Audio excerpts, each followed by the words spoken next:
Hi, good afternoon, everyone, and thank you all for being here. Let me recognize the other leaders who are joining us here today. Alderman George Cardenas, James Kappelman, and Michelle Harris. Department of Business Affairs and Consumer Protection Commissioner Rosa Escareno. BACP Director of Labor Standards Andy Fox. Chicago Urban League President and CEO Karen Freeman Wilson. Small Business Advocacy Council CEO Scott Baskin, Illinois Restaurant Association President and CEO Sam Toya, Illinois Hispanic Chamber of Commerce President and CEO Jaime De Palmo, and Sharita Allens, President and CEO of Women Employed. We're here today because we need to continue our support of our small businesses. Since the beginning of my administration, I've been committed to injecting equity and inclusion into every city program and initiative. And when the pandemic struck, this commitment only grew stronger because the need grew stronger and helped to build the foundation for an equitable and inclusive post-COVID recovery.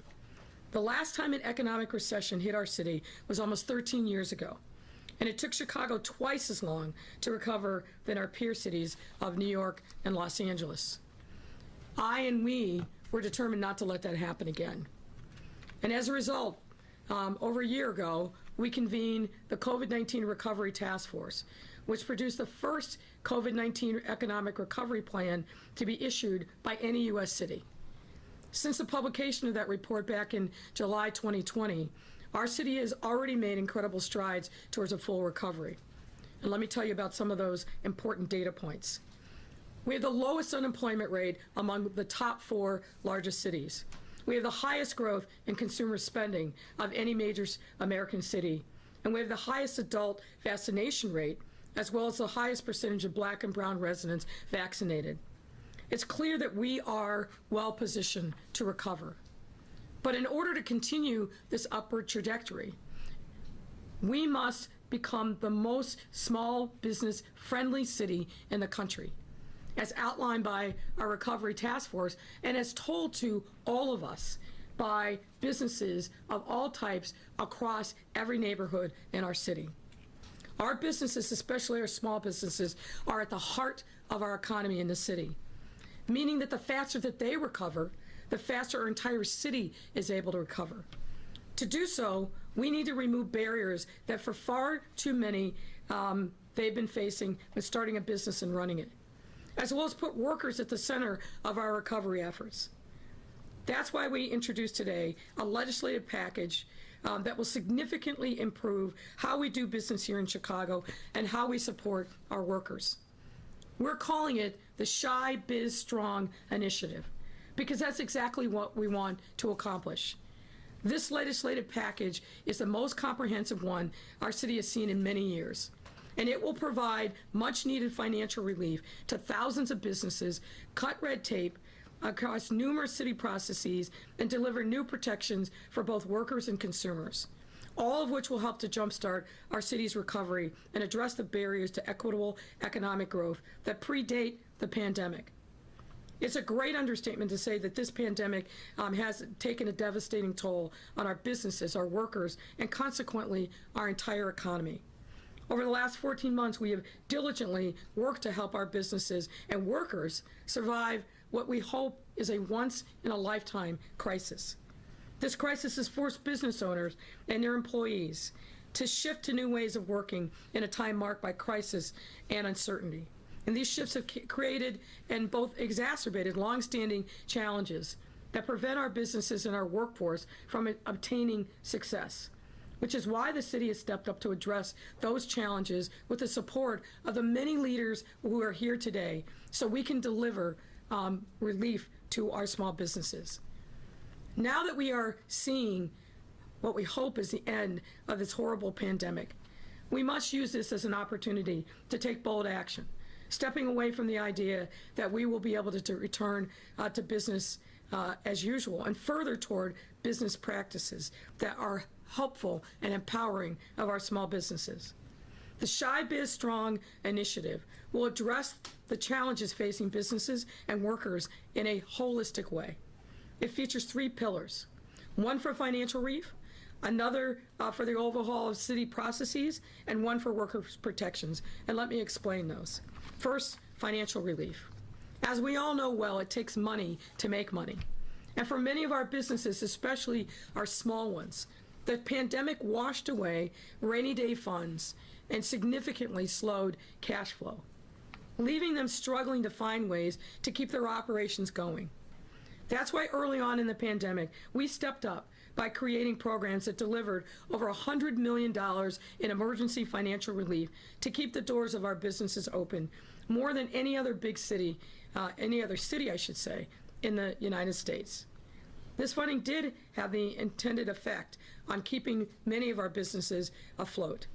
But now as our city begins to reopen and recover, we also need to make sure that our businesses have the resources they need to make their recovery permanent.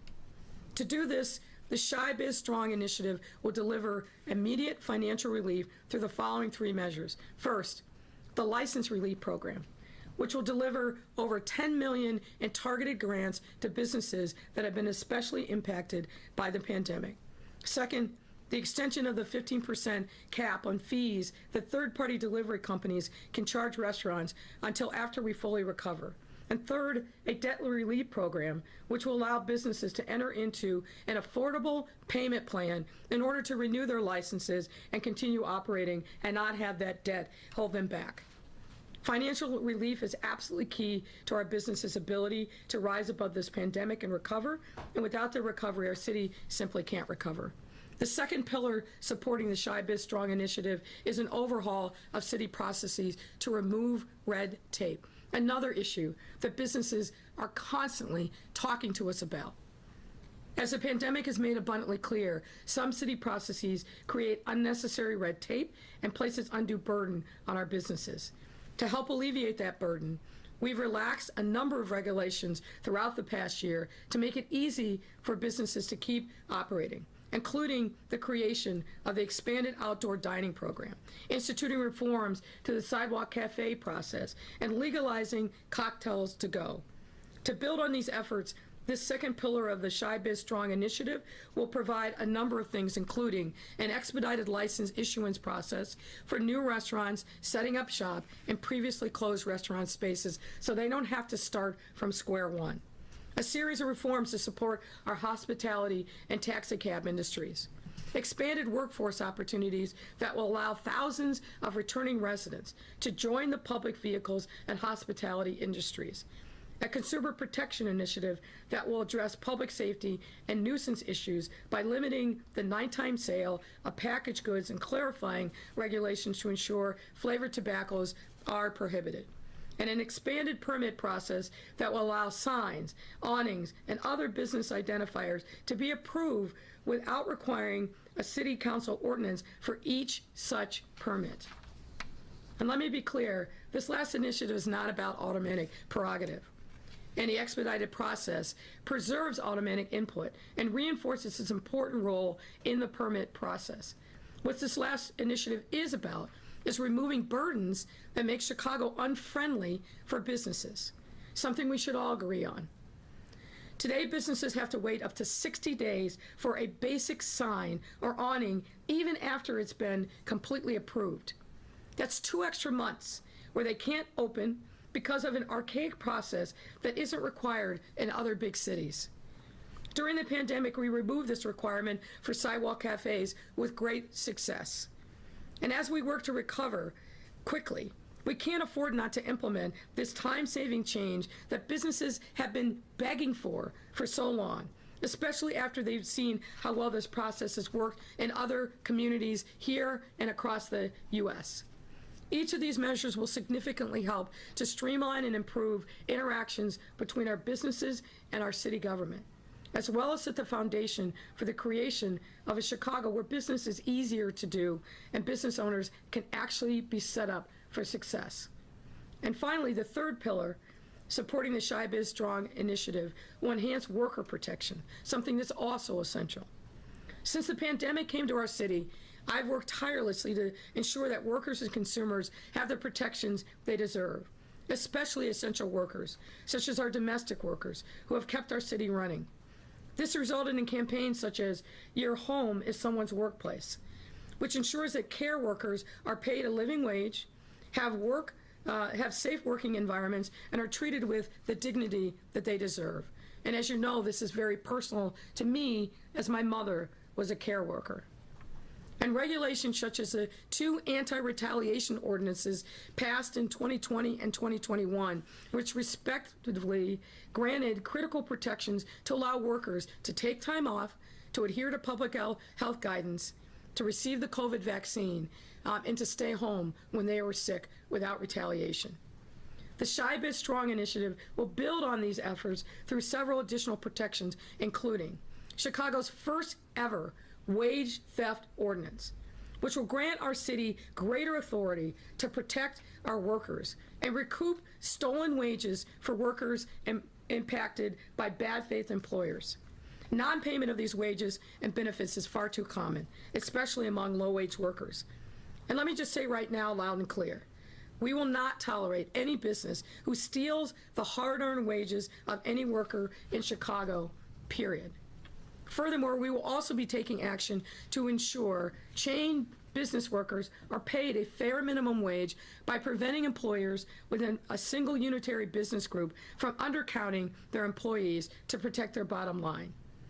Provide domestic workers with a series of supports, which will put in a written contract requirement in place for employers and elevate 8,000 domestic workers to $15 minimum wage this summer.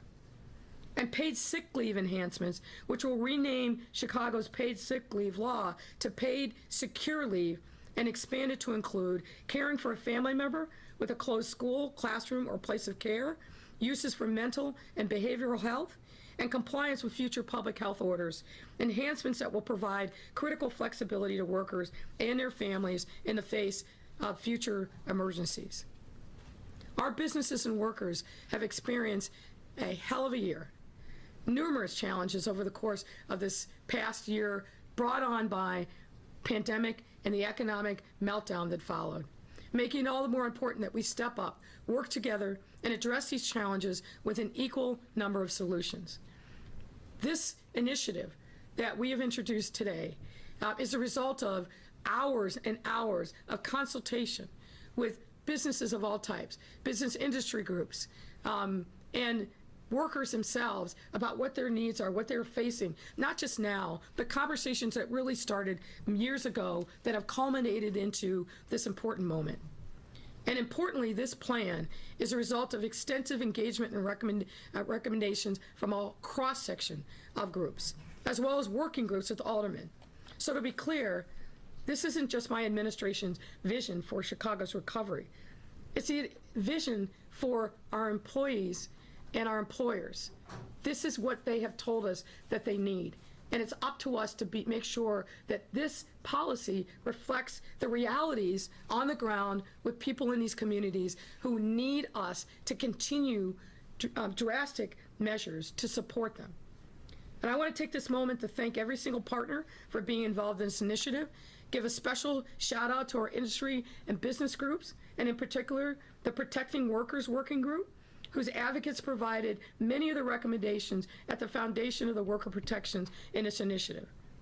It's only by working together, that we will be able to provide our businesses and the workers with the safety net they need in order not only to survive, but to thrive long after this pandemic is over.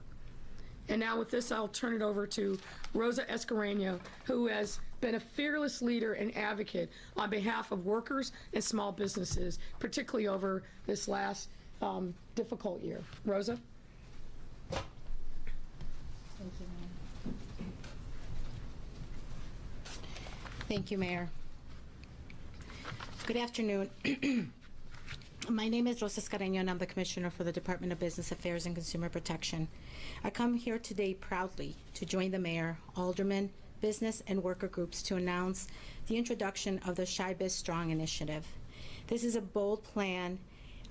This bold plan is a product of months and months of engagement and listening to our small businesses, our worker community, and our residents across the city. They told us what they needed us to do in order to recover from this pandemic quickly, equitably, and permanently. This work started before the pandemic, but quickly accelerated over the past year, as we have held over 100 meetings with more than 40 business organizations to share information and to listen to what they recommended to expedite our recovery. We also engaged with workforce advocates, and as the mayor indicated, our Director of Labor Standards, Andy Fox, who's in the back over there, thank you, Andy, for convening the Protecting Workers Working Group, who suggested many of the ideas that, that make up the initiatives that are in this legislation. For weeks, we also worked closely with several aldermen leading up to this introduction. And so I especially want to thank Chairman of the Licensing Committee, Chairman Mitz, and Chairman of the Workforce Committee, Chairman Garza, for leading these two legislative groups over the past weeks as we engage them through the many policies that are in this package. Throughout our engagement with businesses, the biggest thing we heard, as the mayor has indicated, is how critical it is for businesses to be able to quickly open and so that they can recover and really survive during this difficult time. They said, get out of the way. Stop the unnecessary city bureaucracy that really keeps us from opening our doors quickly. And so we heard that over and over again. That is why we are happy to introduce today this large package that really gets at cutting red tape. And we are extremely proud of the end product because it was really an inclusive process. You know, the mayor has gone over a lot of the details. I just want to highlight a couple of points of the legislation. First, we know that many restaurants have unfortunately closed during the pandemic, and Sam will elaborate on that. To help fill those spaces quickly, specifically the ones that have closed, we want to expedite licensing for the closured restaurants to allow for new restaurants to reopen quickly in those closured spaces by making sure that we're actually pushing some of those inspections to the back. And why that's important is that we've already been there. Those businesses literally had just opened and had to close again, so that's extremely important. We also know that many businesses, especially as a result of the pandemic, are struggling with that city debt. And for us, it's important to get out of the way, allow them to enter into that compliance piece so that they can reopen. The city will be much more economically strong if we allow them to operate rather than wait because they can't enter into those payment plans. So we are establishing really reasonable plans that they can actually engage in. And our struggling taxi industry is in desperate need of reform. And this package will deliver a series of lifelines that will ensure and save up about $20 million just this year alone, so that they don't have to re-enter with new vehicles. To come back stronger as a city, we must elevate Chicago's workforce. This is why I also want to emphasize the important pieces of the legislation that are so critical. This includes, again, as the mayor indicated, the first ever wage theft ordinance to protect the vulnerable workers that are often taken advantage of. There are also very important protections to protect domestic workers and other individuals that have suffered with issues throughout the pandemic. All of that has informed the decisions that are being made. Businesses need workers, and workers got us through this pandemic. And consumers need to be heard. So the support of everything that is in here really takes the voices of those three key groups so that we build an entire bill that is comprehensive of the entire marketplace. And so, you know, today marks a new chapter as we proceed to reopen and recover. So this legislation represents all that we have heard, and we are working collaboratively leading up to this, but even more collaboration is needed as we move forward. Before I close, I just want to give a huge thanks to the members of the City Council that spent so many hours with us despite their already busy schedule participating through those working groups. It was so essential to make sure that we were, you know, brainstorming with them, making sure that they were kind of understanding what we were trying to do and making sure that we also got their feedback. I also want to thank the members of my leadership team and my colleagues at the law department who have been so tirelessly and efficiently working to get this entire package done. And then just finally, over the coming days, I welcome a healthy debate and a negotiation of the important topics that are before us. As the mayor indicated, we need to do this together, but we need to do this quickly because our business community and our workers cannot wait. We are in that in such an important time to make sure that we see a strong recovery. And with that, we can build an even stronger Chicago. And now I want to welcome a great friend, Sam Toya, who represents the Illinois Restaurant Association. Thank you. Sam.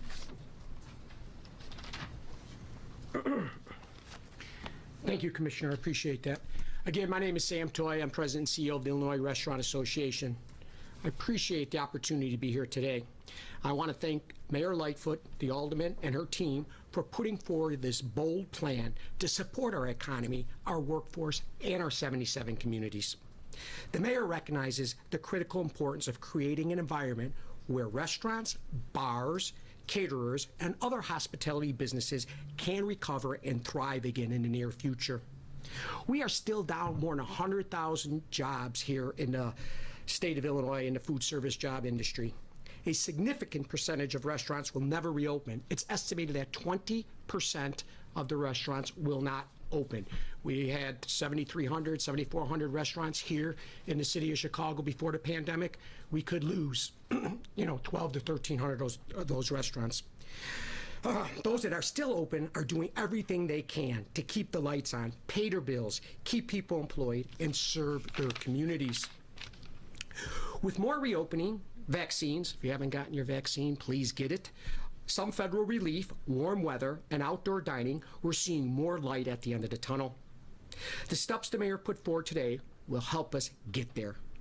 Reinstating a reasonable cap on fees delivery services can charge onto restaurant, streamlining permitting and signage options, and issuing targeted grants to businesses are all smart and effective solutions that we need right now. The city will also be taking steps to protect workers, connect folks to hospitality jobs, and more. We appreciate this multifaceted approach that will set our business and employers up for success. We've all seen a lot of remarkable improvements over the last several weeks, and hopefully we'll be getting to phase 5 very soon. Let's stay safe, keep up our vaccinations, and it will be a beautiful and booming summer here in Chicago once again, the culinary capital of the United States. So I want to thank you, and now I want to ask Karen Friedman Wilson, President and CEO of the Chicago Urban League, to come on up.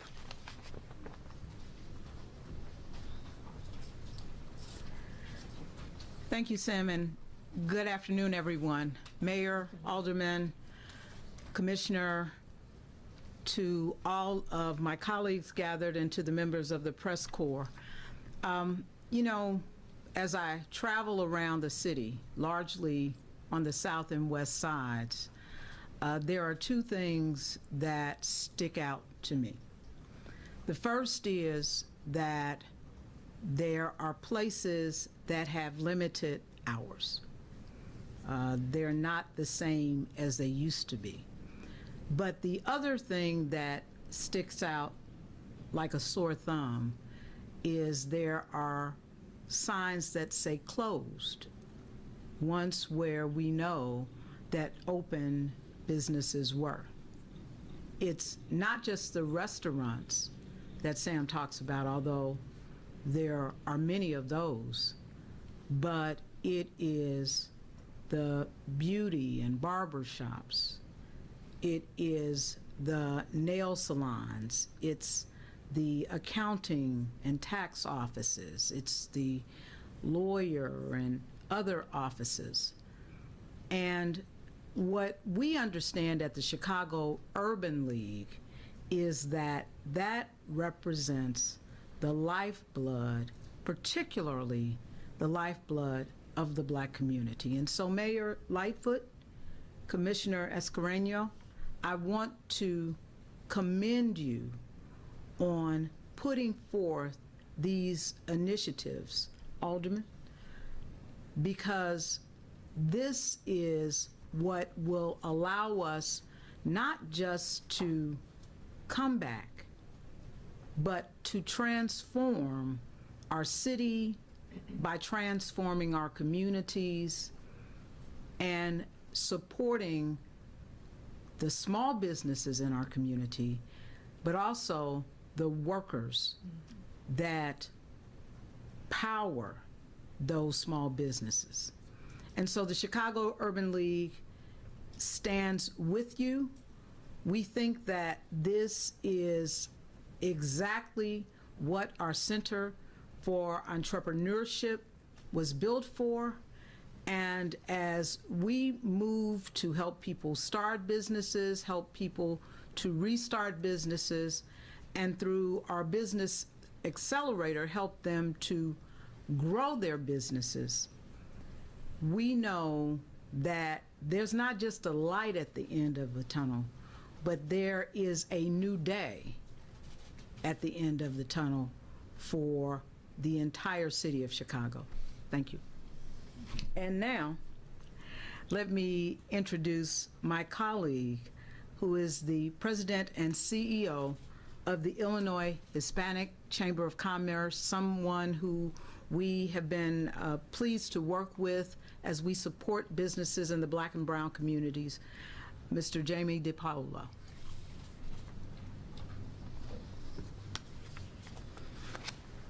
Thank you, Ms. Freeman. Mrs. Mayor, good afternoon, everyone. Commissioner Scareño, it's a pleasure to be here. And I stand before you on behalf of the thousands and thousands of small businesses in the city of Chicago and fully in support of this legislation. Today is a great day for our small business community in the city of Chicago. We cannot over-exaggerate the impact that the last year has done to our businesses. And now, as we are near the end of the pandemic, businesses are excited to reopen, but be dealing with the impacts and the pandemic for a long, long time.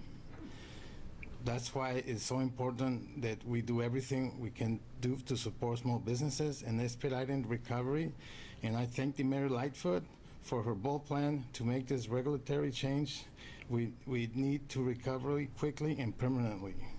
Things like the extended delivery fee cap, the legislation of sidewalks, and the signs reform measure will have a significant immediately impact in the livelihood of small businesses. We cannot simply return to small business as usual, and this plan makes sure that this doesn't happen. I thank the city for listening to the needs of our local businesses, and I look forward in working with the mayor, Commissioner Scareño, and every elected official to make this happen. On behalf of my wife, which is a small business owner, this is music to our ears. We have a small business in the Southwest Chicago, and this, especially the signage regulation legislation, is going to make a big difference in my own business. Thank you so much. And now I'd like to introduce Sharita Ellen, President and CEO of the Women Employed. Good afternoon, everyone. Madam Mayor, good afternoon. I am Sharita Ellens, and I'm the President and CEO of Women Employed. For those of you that do not know who Women Employed is, we are an almost 50-year-old advocacy organization that's currently working to build the economic power for women and close the wealth gap at the intersection of race and gender. We are more than a year, as you all know, into this pandemic that has really taken a huge toll on women. So when we talk about recovery, we want to make sure that we're talking about the populations that are most impacted. And right now, that it's women, especially Black and Latinx women. Not only have they disproportionately lost their jobs, but they also make up the disproportionate number of the essential workers who have risked their own health and safety to keep our society running, to keep our city running, to care for our loved ones, to take care of our homes. And often they do that for low wages and in jobs that don't provide benefits or protections. We are encouraged to see the strengthening of the protections for domestic workers.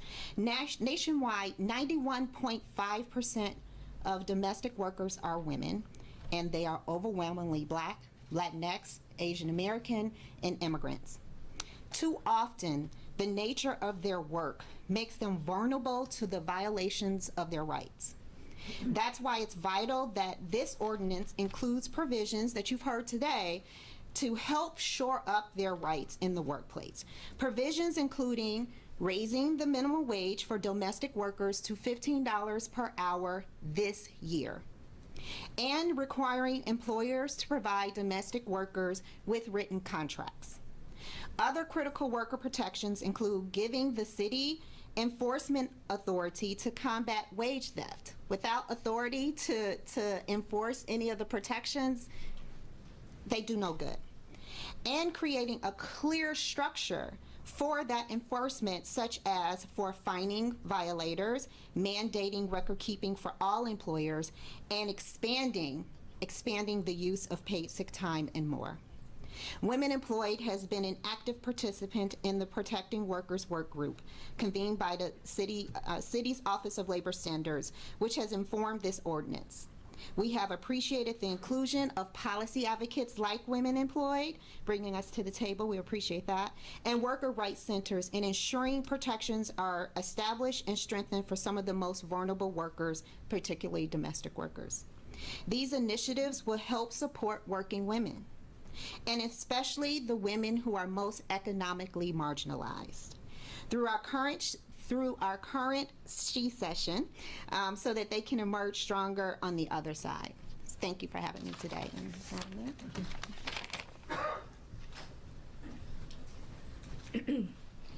And before I, actually I think we have one more person. Scott Baskin with the Small Business Advisory Council. Let me cut you off. Oh, thank you, Mayor. I will be brief. I am Scott Baskin, the CEO of the Small Business Advocacy Council. We share the mayor's mission of trying to make Chicago the best small business friendly city in the country. I want to speak just very quickly about the sign issue. We've been working on this for 7-8 years now. I think you've all heard the expression, it'll take an act of Congress to accomplish that. Well, in Chicago, it takes an act of Congress, our city council, to get a permit to hang a sign above your storefront. That is crazy, and we applaud the mayor and everyone else behind me who supports the change that will allow this to happen very easily.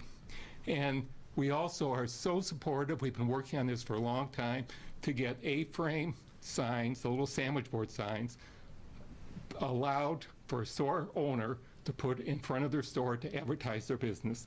It's the simplest and least expensive way for a small businessman to advertise their business. So, Mayor, thank you for these changes. Thank you. Before I take your question, I want to also acknowledge what appears to be a mass shooting.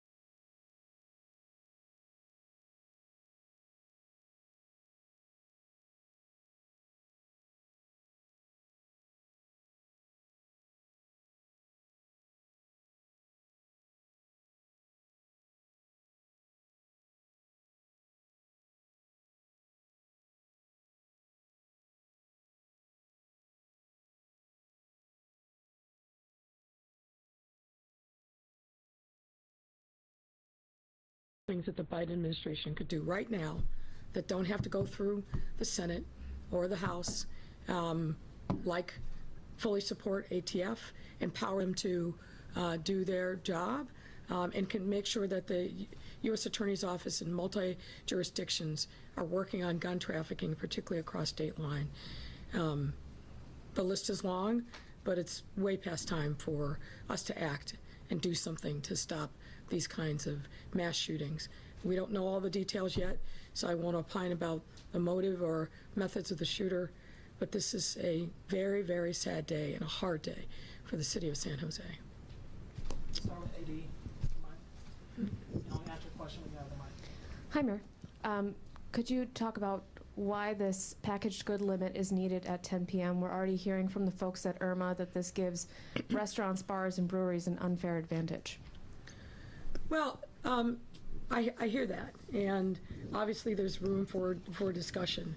But what we've been trying to balance throughout this is giving packaged goods stores an opportunity, obviously, to sell alcohol, but also acknowledging the real quality of life issues that sometimes creep up around these businesses, where you've got loitering, you've got other illegal activity that happens around them. So we're trying to be responsive to the quality of life issues that many neighborhoods have flagged for us, many aldermen have flagged for us. But obviously, this introduction of this package, we expect that there will be a robust debate and discussion, but there's a real issue that absolutely can't be ignored. Okay. Mayor, this is Craig Delmore, Craig, how are you? BVM Radio. Good to see you. If I can ask one follow-up to AD's question and then Sure. one of my own, and this is on behalf of our colleagues at CBS2. Was there some kind of study that shows a 10 p.m. shut-off for these kinds of sales and liquor does make a difference in public safety? What I can tell you is that when we took some steps early on in the pandemic to peel back the time for liquor sales, we did that in response to what we were hearing from neighbors, what we were hearing from local aldermen, and what we were hearing from the police department and data around the kind of activity and calls for service that were happening around some of these packaged goods stores. You know, obviously we always talk to them first, and many actually, you recall, we actually had a press conference in this very room when we announced these changes. Many embraced them, but there's a lot of anecdotal evidence from across the city that some of these businesses, frankly, weren't being good actors, and they weren't taking care of what needed to be done to protect the quality of life of people in the neighborhoods.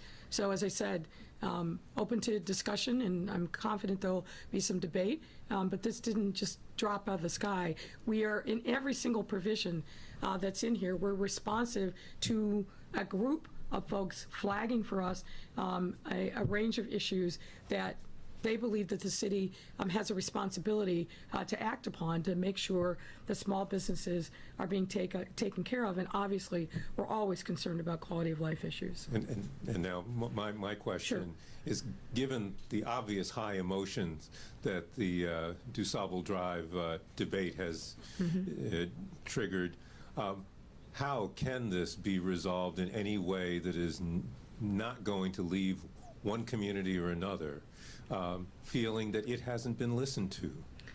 Well, let me say a couple things about that.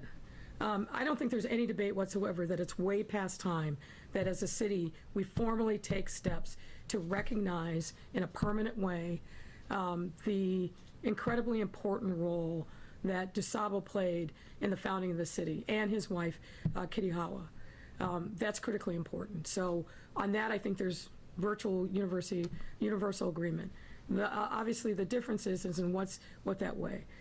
We have proposed, and we will continue to push for something permanent, something that helps teach about the legacy of DuSable and his wife, that goes way beyond a name change.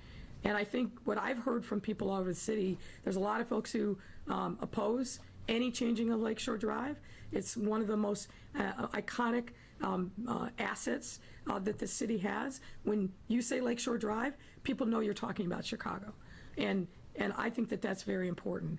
But what I've also heard is a real interest and hunger among people to learn more about DuSable. We have a proposal to make changes from DuSable Park all the way across the Riverwalk with permanent fixtures, statues, and markers, as well as year-round programming. So we educate not only the tourists, but we educate our people and gatherings, and willing to put money behind that. I think what I've also heard from folks is, hey, we haven't had enough time to talk about this, to debate this. The museums come into mind. There's some other organizations in other parts of the city who have an impact or are impacted by Lakeshore Drive. So I think we need to make sure that those voices are heard. At the end of the day, the people who are Lakeshore Drive or nothing, we'll see where that goes. But I think there's plenty of room for us to continue the discussion and do it in a way that actually honors DuSable and his wife, Kitty Hawa, and elevates their importance to the city's history. Hi, Mayor. Alex with the Daily Line. I want to do a similar thing, follow up on DuSable if I can, and then ask a different one. Alderman Moore said that he had heard from someone from the administration who asked him to limit that proposal so it would only be south of 35th Street. Could you speak to that? Is that a conversation that happened? There have been a lot of conversations with Alderman Moore going back multiple months. I can't speak to that one in particular, but obviously he's the sponsor of this, so we've engaged him as we should. And then I want to ask you to react to Alderman Lopez sending that first, one of the planks of this business relief package to Rules Committee, saying that he thought it was so long and that Alderman had not had enough chance to review it. He wants more time to study it. Well, I think there's a lot of things I could say about that, but I'll limit my comments. As you heard the commissioner say, 100+ meetings with stakeholders all over the city, a number of different working groups that involved aldermen. I think there's a lot of engagement. Now, the introduction is a milestone in the journey, but it's an introduction. It's not a vote today. So I think it's frankly disingenuous for Alderman Lopez, who pick and chooses what he decides he's going to be involved in, to say, Aldermen haven't heard enough. That's nonsense when you're talking about the mere introduction of a package that, as you've heard from the speakers today, are desperately needed. So Alderman Lopez may not care about the urgency of helping our small businesses and moving things forward, but the rest of us do, and we will.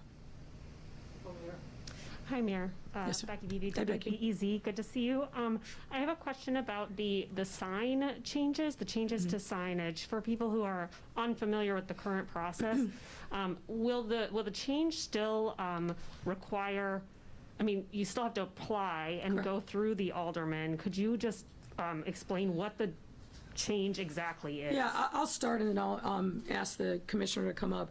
But look, you know, as Scott Baskin said, and this is one of the things I heard over and over again on the campaign. I couldn't believe it.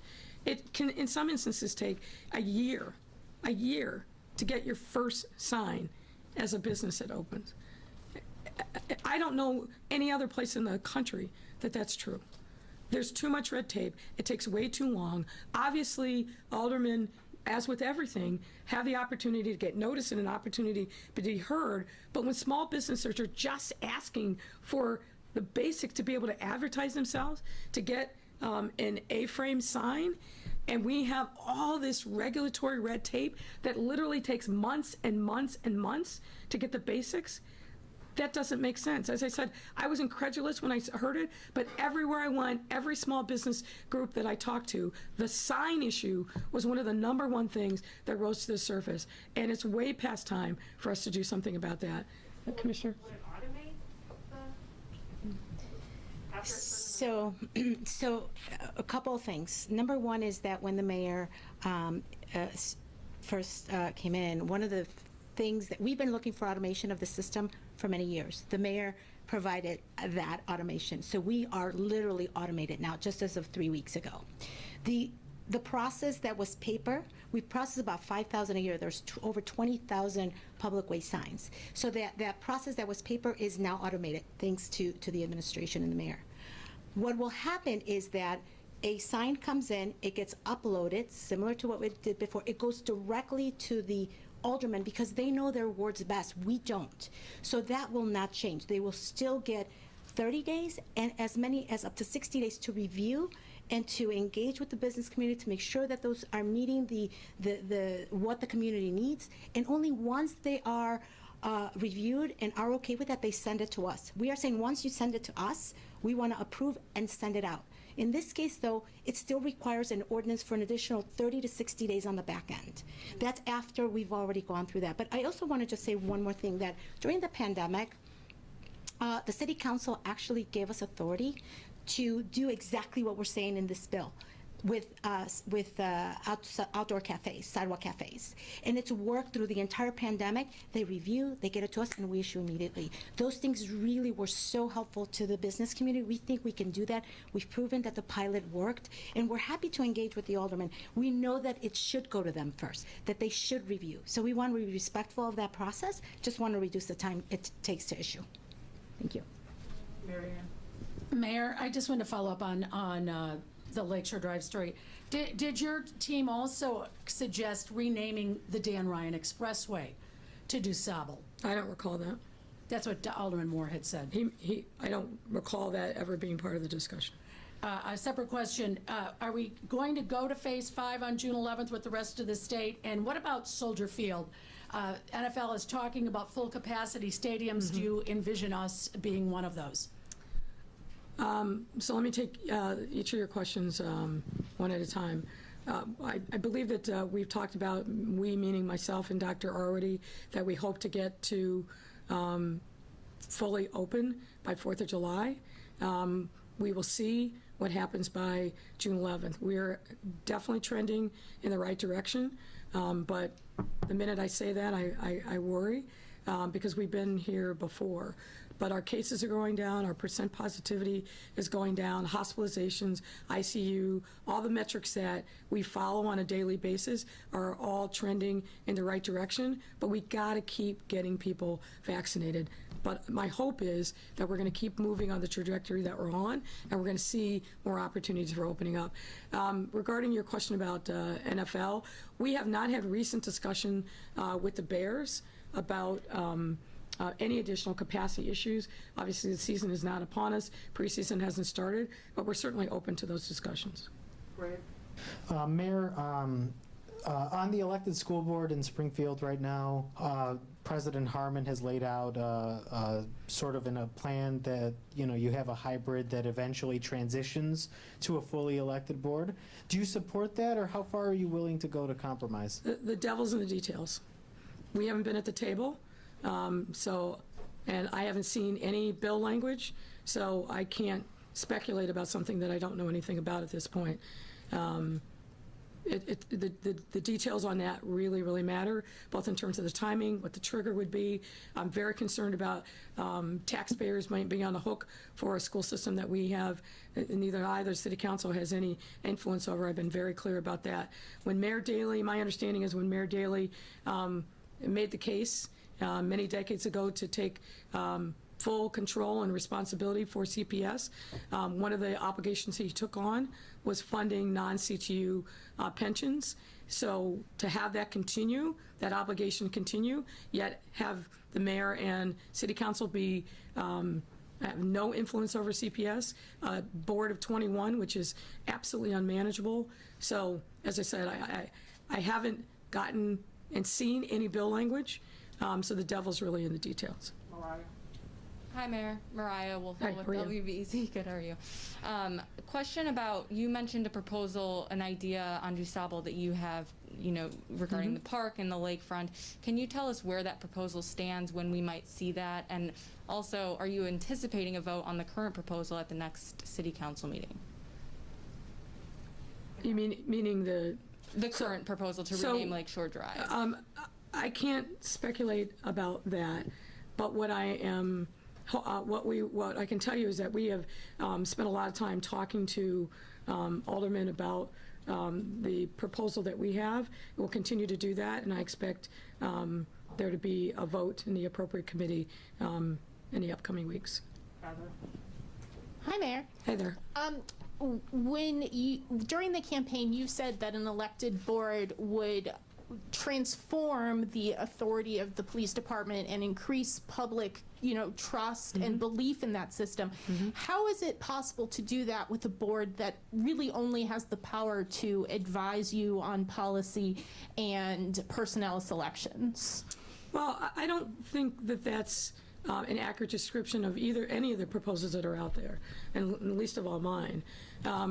Let's talk about the fact that civilian oversight, I think the Sun-Times got it right in their editorial the other day, civilian oversight of the police department is a significant sea change in how business is done in the city, and I think we'll get there in some form or fashion. The proposal that we put forward also really gives, at the grassroots level, a very specific structure for engaging with members of the public around policing issues, both at the local level and then filtering up to a commission. That commission has the power to ask for studies and analysis, and we've specifically tied that ability to the work of the public safety IG. So I think that there's a lot that is in the proposal that is historic and will end up being transformative of the way in which civilians are able to interact with the police department, not the least of which is the requirement of meetings in which members of the hierarchy of the police department, COPA, and the police board itself have to come before that commission and testify on whatever topics the commission designates. So there's a lot in there that is very different than where we are now, and I think will augur towards the good and building transparency, which builds trust and which builds a legitimacy in policing in the city. Aaron has our last question. Hi. Yes, sir. Just wondered, with the kerfuffle that happened in council earlier, did Alder... Which one? Can you be more specific? Yes. Did Alderman Hopkins have his hand raised before Alderman King before the DuSable? Yeah, what I saw was that Alderman Hopkins actually raised his hand at I think it was the end of zoning and even moments before transportation was called. He had his hand raised digitally at the start of the transportation committee. I had been told that he wanted to speak to the issue of DuSable, so I honored him in the order that I saw it, which was his hand was raised first. All right, thank you. All right, thanks.